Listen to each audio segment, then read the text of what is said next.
کیا آپ جانتے ہیں کہ حضرت محمد صلی اللہ علیہ وسلم اور حضرت میر معاویہ رضی اللہ تعالیٰ عنہ کے درمیان صرف نسابی رشتہ ہی نہیں بلکہ نکاح کا رشتہ بھی موجود تھا؟ جی ہاں، حضرت میر معاویہ رضی اللہ تعالیٰ عنہ کی سکی بہن حضرت ام حبیبہ بنت ابن سفیان رضی اللہ تعالیٰ عنہ رسول اللہ صلی اللہ علیہ وسلم کی ازواج مطہرات میں شامل تھی۔ جب حضرت ام حبیبہ رضی اللہ تعالیٰ عنہ نے اسلام قبول کیا تو ان کا نکاح نبی اکرم صلی اللہ علیہ وسلم سے حبشہ، ایریٹریا، ایتھوپیا میں ہوا، جہاں بادشاہ نجاشی نے خود یہ نکاح پڑھایا۔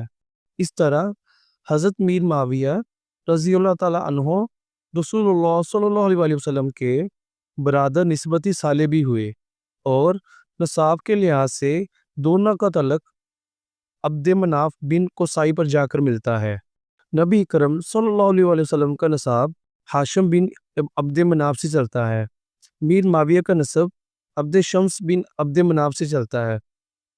ہاشم اور عبد شمس دونوں سکے بھائی تھے اور دونوں کے والد تھے عبد مناف، یعنی حضرت محمد صلی اللہ علیہ وسلم اور حضرت میر معاویہ رضی اللہ تعالیٰ عنہ ایک دور کے نسابی رشتہ دار بھی تھے اور نکاحی رشتہ دار سے آپ کے سالے بھی تھے۔